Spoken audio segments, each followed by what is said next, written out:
ঈদের সিনেমায় মানে যখন দরুম দারুম অ্যাকশন, ডায়লগবাজি অথবা থ্রিলার, সেসব থেকে বেরিয়ে এসে হাস্যরস, পরিবার এবং সম্পর্কর সিনেমা আসছে আসন্ন ঈদে। সম্প্রতি মুক্তি পেয়েছে তানিম নূর নির্মিত সিনেমা উৎসবের ট্রিজার।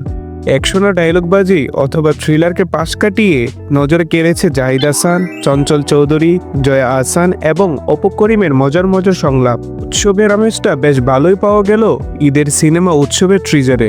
উৎসবের ব্যাকগ্রাউন্ড মিউজিক কিছুক্ষণের জন্য হলেও দর্শকদের নিয়ে যাবে উৎসবের আমেজে।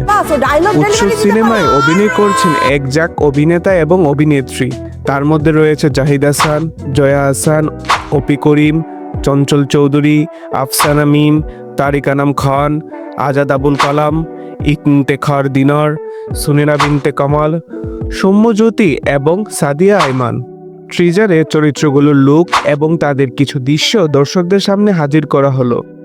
সিনেমার গান শো আরও কিছু প্রকাশ পাবে শীঘ্রই।